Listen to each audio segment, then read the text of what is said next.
دوستو کاغذ کے موجے تسائی لون کا نام بیشتر قارئین کے لیے غالباً معروف نہیں ہے۔ اس کی ایجاد کی افادیت کے پیش نظر یہ امر باعث تحریر معلوم ہوتا ہے کہ اس قدر مؤثر شخص کو فراموش کیا گیا۔ متحد تحقیق سے یہ واضح ہوتا ہے کہ وہ چینی دربار کا عہدے دار تھا جس نے قریب 105 قبل مسیح میں شہنشاہ ہوتی کو کاغذ کے نمونے پیش کیے تھے۔ ہان خاندان کی سرکاری تاریخی دستاویزات میں تسائی لون کی کاغذ کی ایجاد کا جو احوال بیان کیا گیا ہے وہ سیدھا سادہ اور قابل یقین ہے، جس میں کسی جادو یا اسطوراتی پہلو کا شائبہ تک نہیں ہے۔ چینیوں نے ہمیشہ کاغذ کی ایجاد کا سہرا تسائی لون کے سر باندھا ہے اور یہ نام چین میں بہت مقبول ہے۔ دوستو ویڈیو کو مزید آگے بڑھانے سے قبل آپ سے گزارش ہے کہ ہمارے چینل کو سبسکرائب کر دیں تاکہ آپ کو ہماری چینل پر ایسی ہی معلوماتی ویڈیوز کا نوٹیفیکیشن بر وقت مل سکے۔ دوستو تسائی لون کی زندگی کے بارے میں ہمیں زیادہ معلومات حاصل نہیں ہیں۔ چینی تاریخی دستاویزات سے معلوم ہوتا ہے کہ وہ ایک محنتی شخص تھا۔ دوسری صدی عیسوی میں چین میں کاغذ کا استعمال عام ہو گیا۔ اگلی چند صدیوں میں چین کاغذ تیار کر کے ایشیا کے مختلف علاقوں میں برآمد کرنے لگا تھا۔ طویل عرصے تک انہوں نے کاغذ بنانے کی ترکیب کو محفوظ رکھا۔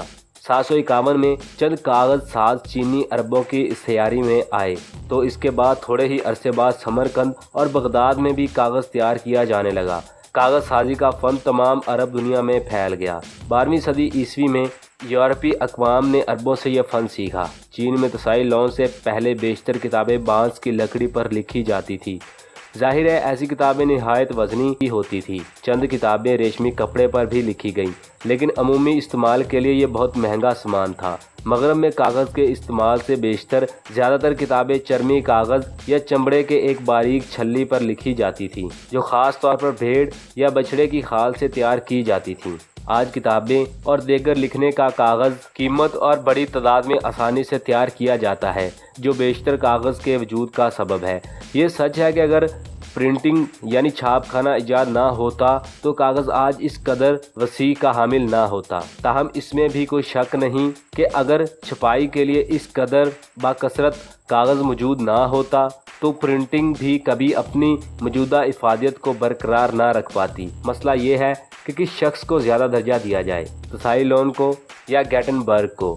اگرچہ میرے خیال یہ ہے کہ دونوں برابر اہم ہیں، تاہم میں نے تسائی لون کا شمار پہلے کیا۔ ان کی چند وجوہات ہیں۔ نمبر 1، لکھنے کے علاوہ کاغذ دیگر کئی طرح کے استعمالات کا حصہ ہے۔ در حقیقت یہ ایک حیران کن ہمہ جہت شے ہے، جبکہ تیار کیے جانے والے کاغذ کی بڑی مقدار چھپائی کے علاوہ دیگر مقاصد کے لیے استعمال ہوتی ہے۔ نمبر 2، تسائی لون گیٹنبرگ سے فضیلت رکھتا ہے اور یہ بھی ممکن ہے کہ اگر کاغذ ایجاد نہ ہوتا تو گیٹنبرگ بھی چھاپ خانہ ایجاد نہ کر پاتا۔ نمبر 3، اگر دونوں میں سے بس کوئی ایک ہی ایجاد ہوئی ہوتی تو میرے خیال میں گیٹنبرگ سے بہت پہلے موجود سانچوں کی چھپائی اور کاغذ کے ذریعے بھی زیادہ تر کتابیں ہوتی۔ دوستو تسائی لون کی کاغذ کی ایجاد نے تمام صورتحال کو یکسر تبدیل کر دیا۔ لکھنے کے لیے مناسب کاغذ کی موجودگی میں چینی تہذیب ترقی کی رفتار پر تیز تر ہو گئی۔ بس چند صدیوں میں ہی یہ مغرب سے آگے بڑھ گئی۔ آئندہ صدیوں میں جب مغرب میں ترقی کی رفتار نسبتاً سست تھی، چینی کتب نما بارود اور سانچوں کی چھپائی جیسی ایجادات میں مصروف تھے۔ چونکہ کاغذ چرم کی نسبت زیادہ مقدار میں تھا، سو کہانی نے ایک یکسر نیا رخ اختیار کیا۔ تو دوستو یہ تھی مختصر سی معلومات کہ کاغذ کس نے ایجاد کیا۔ امید ہے آپ کو پسند آئی ہوگی۔ اپنی رائے کا اظہار کمنٹ باکس میں ضرور دیں۔